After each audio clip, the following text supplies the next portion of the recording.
Teman-teman terkasih, seorang wanita yang berbudi luhur dan murni, perzinahan dengan anjing lugu yang tidak bisa berkata-kata, dan 4 orang untuk bersaksi. Dan apa yang dilakukan anjing ini terhadap wanita itu? Bahwa orang-orang di sana dipaksa untuk bertobat. Dan orang-orang ini membuat keputusan seperti itu karena paksaan, yang akan membuat kalian semua menangis. Itu permintaannya.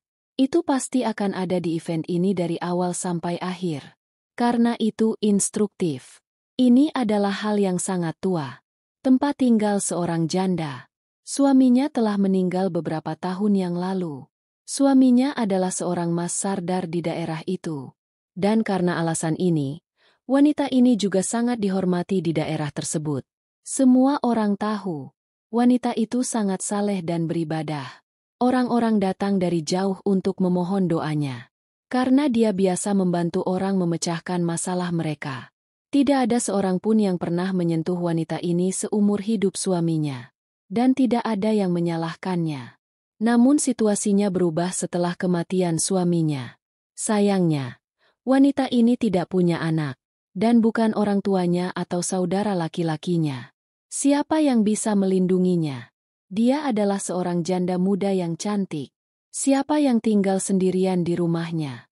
Dia tahu bahwa sekarang bayangan suaminya tidak lagi menutupi kepalanya. Jadi orang-orang akan menyalahkannya.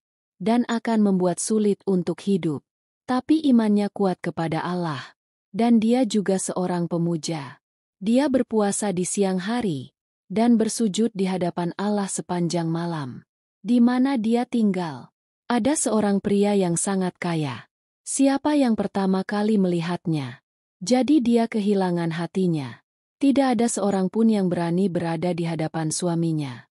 Itu menimbulkan pandangan jahat padanya. Namun keadaan memaksanya.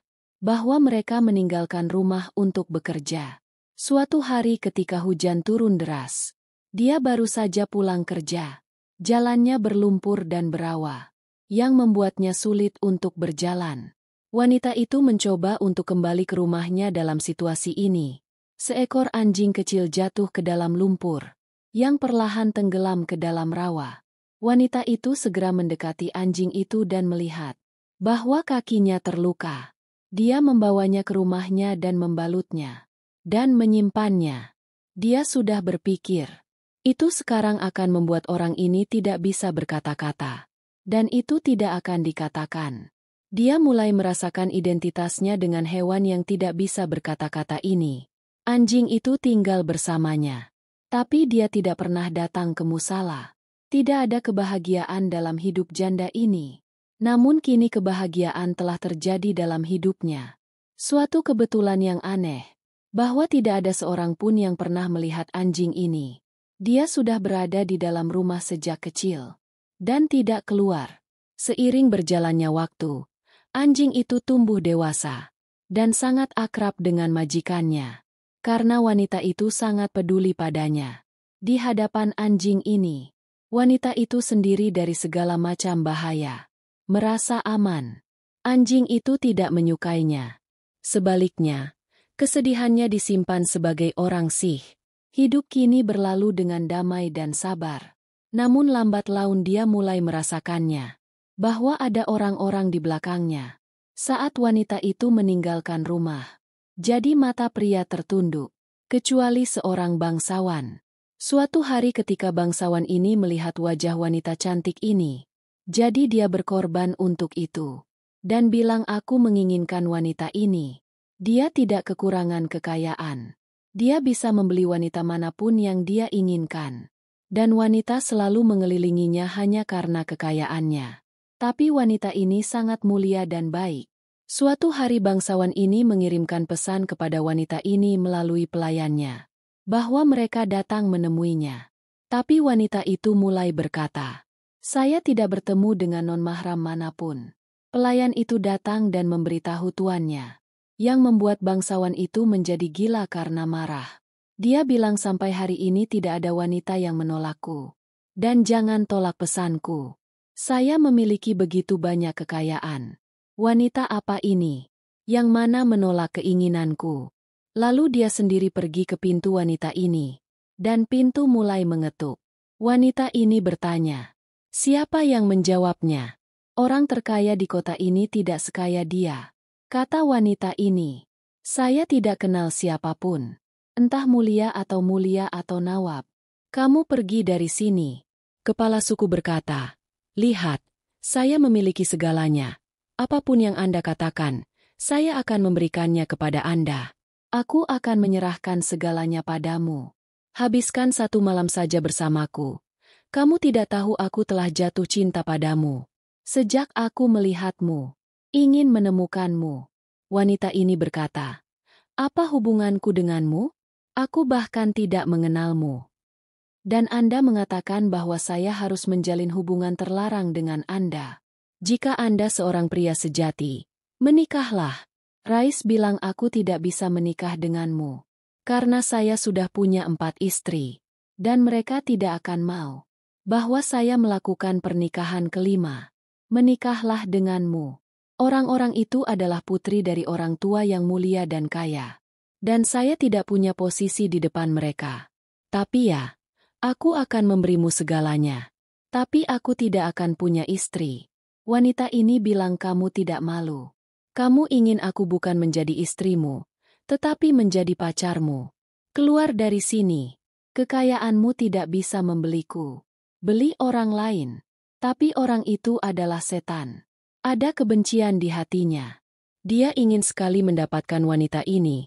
Niatnya bukan untuk mempertahankan wanita ini dan tidak menghormatinya. Sebaliknya dia hanya ingin menggunakannya.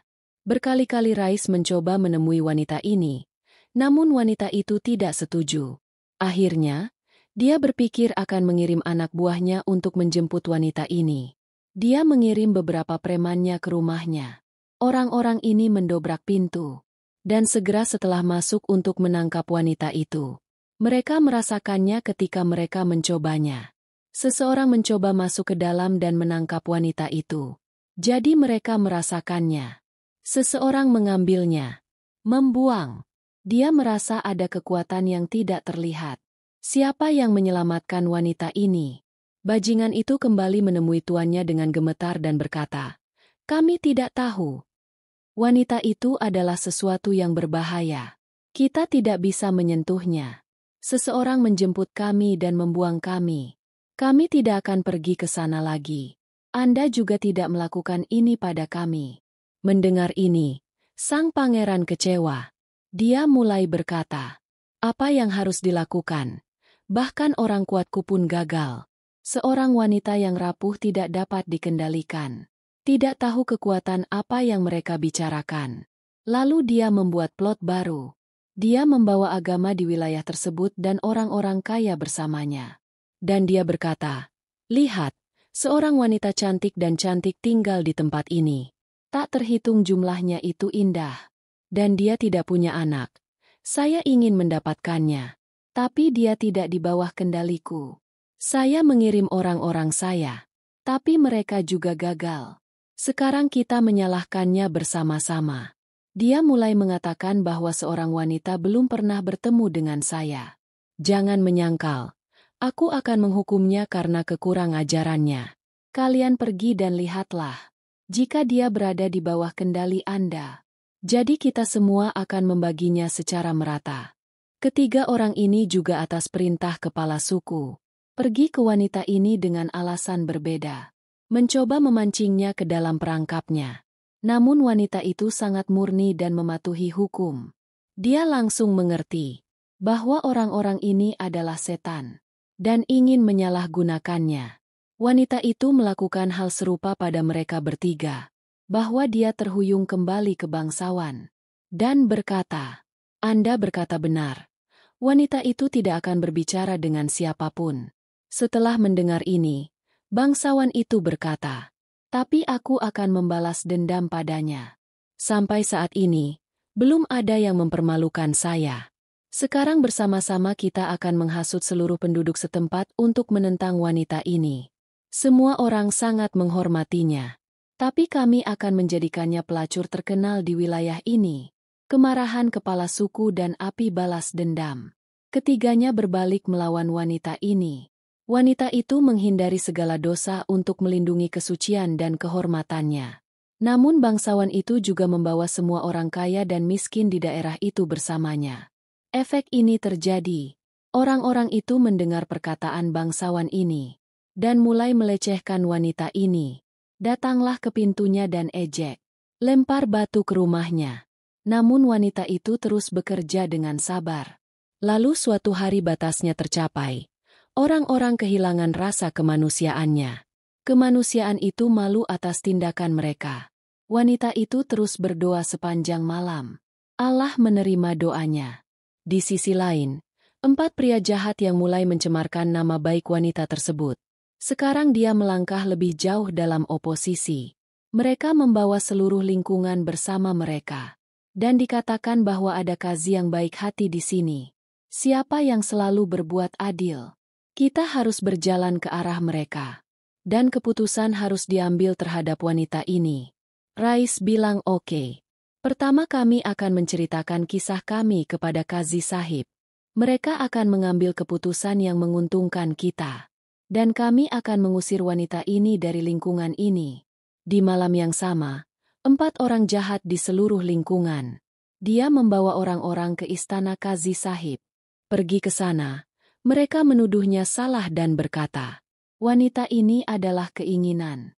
Dia tidak hanya membuat manusia menjadi jahat, tapi kami juga ingin berbuat dosa dengan anjing kami. Bahwa dia harus dilempari batu. Inilah hukuman bagi wanita seperti itu. Kazi Sahib yang merupakan hamba Allah yang sangat baik dan adil. Setelah mendengarkan kata-kata mereka, beberapa pemikiran muncul. Lalu dia berkata orang-orang ini berbohong. Ada sesuatu yang hitam di dalam lentil. Pertama aku harus bertemu wanita ini. Untuk mengetahui kebenarannya. Kazi Sahib memerintahkan salah seorang anak buahnya. Pergi, bawa wanita ini ke sini. Saya harus berbicara dengannya. Laki-laki hakim mendatangi wanita ini. Dan beri dia pesan, hamba-hamba Kazi Allah yang baik memanggilmu. Mereka ingin bertemu denganmu. Wanita itu berbicara dengan terkejut. Mengapa saya dipanggil? Pria itu berkata, saya tidak tahu, tapi ini perintah hakim. Dan tidak ada yang bisa menolak pesanan mereka. Kamu harus berjalan bersamaku. Wanita itu sudah siap. Dan mencapai pengadilan hakim. Keempat orang jahat itu tidak mengetahui hal ini. Kazi Sahib memanggil wanita itu secara terpisah dan berkata, katakan sejujurnya. Ada apa? Apakah kamu melakukan perzinahan? Dia juga bersama seekor anjing atas pertanyaan hakim. Hati wanita itu sangat terkejut. Tapi dia merespons dengan sangat tenang. Anda adalah hamba Allah yang baik. Hakimnya berpengetahuan luas. Secepatnya akan tahu perbedaan antara benar dan salah. Saya adalah saksi di hadapan Allah. Bahwa semua tuduhan ini salah. Anda melakukan keadilan. Karena Allah menyukai orang-orang yang berbuat adil. Kazi Sahib mendengarkan wanita ini dan memahaminya. Bahwa dia mengatakan yang sebenarnya. Sekarang Kazi memerintahkan untuk memanggil keempat orang jahat ini secara terpisah. Sehingga kesaksian setiap orang diambil secara terpisah. Ketua dipanggil lebih dulu. Siapa dalam konspirasi ini? Hakim bertanya padanya. Menurut Anda, wanita itu berzina dengan anjingnya. Katakan padaku apa warna anjing ini. Kepala suku ketakutan. Karena dia belum pernah melihat anjing ini. Tapi kemudian dia dengan cepat mengatakan bahwa warnanya hitam. Setelah itu, Kazi Sahib menelepon orang lain. Dan inilah pertanyaan yang terus dia pikirkan selama beberapa waktu. Lalu dikatakan warna anjing itu merah. Orang ketiga dipanggil dan menanyakan pertanyaan yang sama.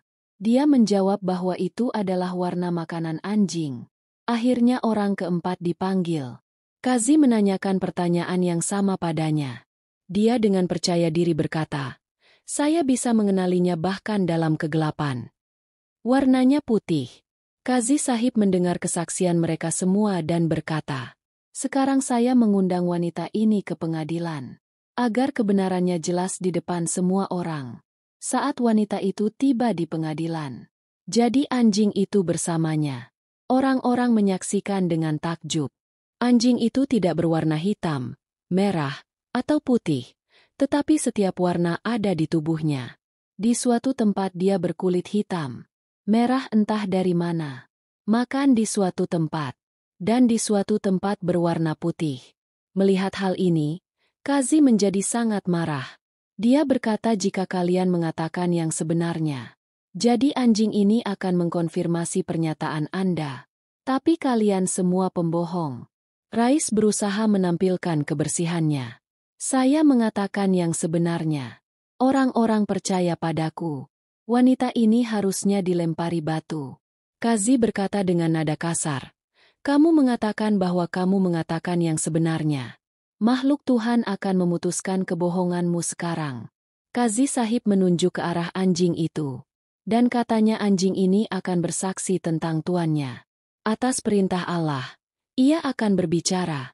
Kazi Sahib memanggil nama Allah dan berkata kepada anjing itu, ingatlah saat wanita ini membawamu keluar dari rawa dan membawamu bersamanya. Salebmu dibalut, dan memberimu kehidupan baru. Sekarang katakan yang sebenarnya tentang tuanmu dengan perintah Allah. Jika itu berdosa, beritahu saya. Kalau tidak, saksikan kemurniannya. Atas perintah Tuhan, anjing itu berbicara. Wanita ini sangat murni. Allah telah memberinya kedudukan yang tinggi. Ini adalah wanita yang sangat baik dan saleh. Tuduhan terhadapnya benar-benar bohong. Setelah mendengarkan kesaksian anjing tersebut, Kazi memberikan keputusan bahwa wanita tersebut suci, dan tuduhan palsu telah dilontarkan terhadapnya. Siapapun yang membuat konspirasi ini layak mendapat neraka. Allah tidak akan pernah memaafkan orang-orang seperti itu. Teman-teman, semoga kalian menyukai video kami hari ini. Jangan lupa like dan subscribe videonya.